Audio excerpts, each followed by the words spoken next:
নমস্কার, news prime আপনাদের স্বাগত। আমি সঞ্জয় রয়েছি আপনাদের সাথে। শরীরের নাম মহাশয়, যা স্বভাবে তাই সয়। এই বিষয়ের উপর ভিত্তি করে একটা বই লিখেছেন যার নাম হচ্ছে 'ওন ইওর বডি'। কে লেখক?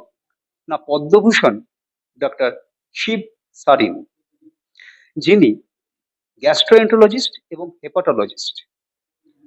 আজ আইসিসিআর এ সৌরভ সংস্কৃতি উদ্যোগে আরোগ্য ধন সম্পদা এই শিরোনামের উপর ভিত্তি করে এক আলোচনা সভার আয়োজন করা হয়েছে, যেখানে সাধারণ মানুষরা তাদের যা যা প্রশ্ন, তাদের যা যা জিজ্ঞাসা সরাসরি ডাক্তারবাবুর কাছে পৌঁছে দেবেন এবং ডাক্তারবাবু তার অমূল্য পরামর্শ তাদেরকে দেবেন, যাতে তারা সুস্থভাবে আগামীতে জীবনযাপন করতে পারে। সঙ্গে পেয়ে গেছি সেই বিশিষ্ট চিকিৎসক বিখ্যাত डॉक्टर शिव सारिन के। কথা বলে নেবো তার সাথে।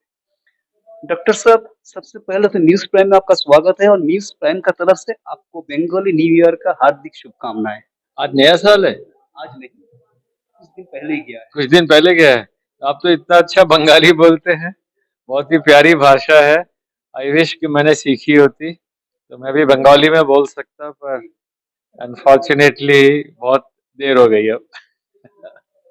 सर, जो मेरा पहला क्वेश्चन है, सबसे पहले तो इंसान को या हम लोग को, जो ऑर्डिनरी पीपल्स है, वो कैसे आपका जो आप जो बताने जा रहे हैं आज कि ओन योर बॉडी, इसका ऊपर कैसे वो लोग अपना स्वस्थ जीवन बिता सकते हैं।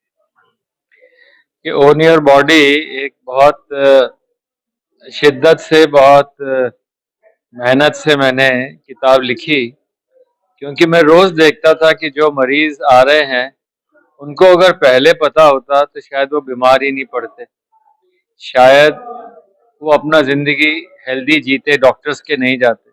तो हर रोज देख देख के लगने लगा कि अगर कुछ ऐसा हो जिसको लोग पढ़ें और डॉक्टर के ना जाएं, अपने आप ही अपने डॉक्टर रहें, तो बहुत अच्छा है। तो ये किताब own your body is to make people aware that you can, you should. अब जैसे आप गाड़ी खरीदते हो तो उसका वारंटी होता है 5 साल का, टायर भी खराब नहीं होगा, क्लच भी नहीं होगा, सब ठीक रहेगा, वारंटी होता है। तो ऐसे ही ह्यूमन बॉडी भी ऐसे ही बनता है कि उसका वारंटी कम से कम 40 साल तक तो बॉडी चलना चाहिए।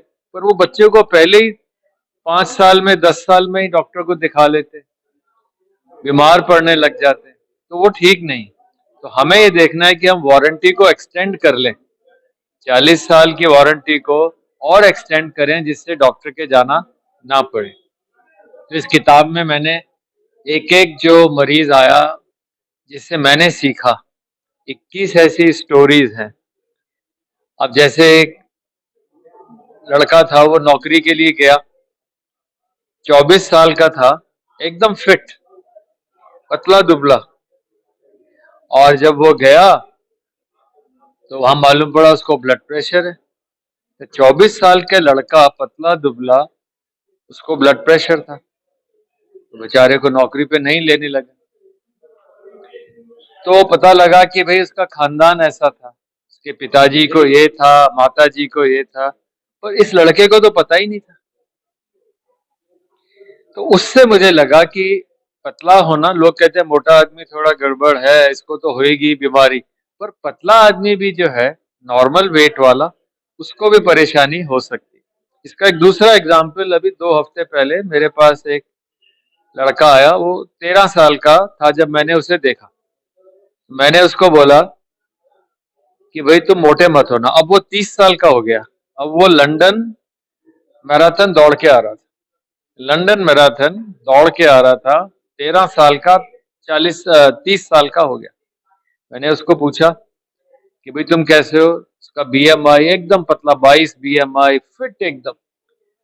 बोले अंकल मैं सिर्फ ब्लड रिपोर्ट दिखाने आया हूँ। ब्लड रिपोर्ट देखी, कोलेस्ट्रॉल 198, और एकदम हेल्दी खाना खाता। उसको पता ही नहीं था कि 198 का क्या मायना है। तो मैंने पूछा यार तुम्हें तो हो सकता है गॉल ब्लैडर में पथरी बनेगी, हो सकता है, ध्यान रखना, तुम्हारी मदर के तो नहीं है। मदर पास में बैठी थी, बोले मेरे गॉल ब्लैडर में स्टोन था। फादर ने भी कहा मेरे भी था। अब वो मैन्युफैक्चर गलत हो गया, या मतलब गलत नहीं, मतलब ऐसा बन गया कि ये लड़का जो लंदन मैराथन दौड़ रहा है उसके अंदर भी क्या। तो ऐसा आदमी जो उस परिवार में पैदा हुआ, अगर वो दौड़ता नहीं, मोटा हो जाता, खाता गड़बड़, तो आप इमेजिन करो क्या होता, सब कुछ गड़बड़ हो जाता। पर वो इतनी मेहनत से 30 साल के आदमी ने अपनी जिंदगी को ठीक रखा तो वो बच गया।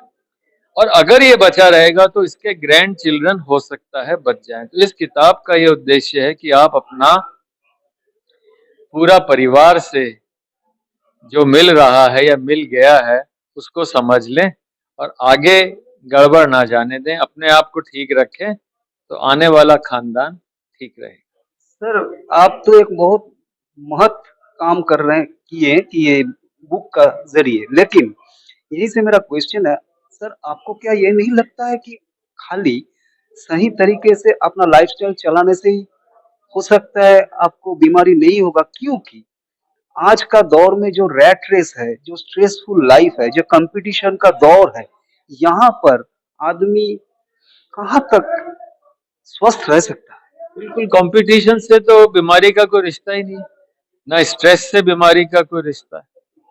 स्ट्रेस जो है ना वो लेना नहीं होता, स्ट्रेस से ज्यादा काम करना होता है। और आप स्ट्रेस ले लोगे ना, वो ठीक नहीं। आप कितना भी परेशानी हो पर आप खुश रह सकते हो। मैं आपको बताऊंगा अभी शाम को जब डॉक्टर साहब तिवारी साहब बातचीत करेंगे मेरे से। पर आपके इस चैनल के माध्यम से जो भी लोग सुन रहे हैं उनको एक दरखास्त है कि डॉक्टर के तभी जाइएगा जब आप हार जाएं अपने आप से, और हारिएगा नहीं। अपने आप को रोज अपने में इन्वेस्ट करिए, रोज अपने आप को बेटर करिए, और हो सकता है कि आप इतनी अच्छी हेल्थ, इतनी अच्छी बॉडी बना पाएं कि पड़ोसी कहे ओनर्स प्राइड, नेबर्स एनवी। तो इसलिए ये किताब इसलिए लिखी गई है कि अपने आप को समझें, अपनी मैन्युफैक्चरिंग को देखें, मैं कैसे पैदा हुआ हूँ और मैं कैसे ठीक रहूं। और अगर मैं अनहेल्दी हूं तो बच्चे नहीं हूं, बच्चे पैदा नहीं करने, क्योंकि अगर मैं अनहेल्दी हूं तो मेरा खानदान भी अनहेल्दी पैदा होता जाएगा। लेकिन हेरिडिटी में जो रोग आता है उसमें क्या उसी करें? को रोक सकते हैं, हेरिडिटरी के जीन्स को आप लो डाउन कर सकते हैं अगर आपने अच्छे जीन्स को बढ़ावा दिया। खराब जीन्स को देंगे, रोज गड़बड़ खाएंगे या गड़बड़ काम, एक्सरसाइज नहीं करेंगे तो नहीं होगा। और इसमें साइंस है, जो मैं कह रहा हूँ वो इमोशंस नहीं, ये हार्ड फैक्ट है, हार्ड साइंस है। चाहे किडनी डिजीज हो, चाहे लिवर डिजीज हो, चाहे ब्रेन का स्ट्रोक हो, चाहे हार्ट डिजीज हो, चाहे ब्लड प्रेशर हो, अगर इस पुस्तक को पढ़ें और थोड़ा बहुत समझें। मैं पुस्तक प्रमोट करने के लिए नहीं कह रहा हूँ, मैं सिर्फ इसलिए कह रहा हूँ कि आप समझें कि आप कैसे बने हैं, कैसे जीना चाहिए और आगे खानदान को कैसे चलाना चाहिए। অর্থাৎ যেমনটা ডাক্তারবাবু জানাচ্ছেন যে লাইফস্টাইলকে সঠিকভাবে চালনা করা যদি যায় এবং এই বইটা যদি সঠিকভাবে পড়ে তার মর্মার্থ যদি আমরা উদ্ধার করতে পারি, তাহলে হয়তো আমাদের আগামী প্রজন্ম নিরোগ থাকবে এবং আমরাও আমাদের জীবনটা সুস্থভাবে কাটাতে পারবো এবং ডাক্তারের প্রয়োজন পড়বে না। যেটা উনি মূল বক্তব্য বলতে চাইলেন যে ওনার্স প্রাইড নেভার্স এনভি। অনেক বড় কথা বললেন। আসলে আগে আত্মবিশ্বাস, নিজের আত্ম সমালোচনা করে নিজের ভুলগুলোকে যদি সঠিকভাবে আমরা শুধরোতে পারি, তাহলে হয়তো আমরা নিরোগ জীবন পেতে পারি। কলকাতার আইসিসিআর থেকে ভিডিও জার্নালিস্ট নীরার সাথে নিউজ প্রাইমের জন্য সঞ্জয় শাহ।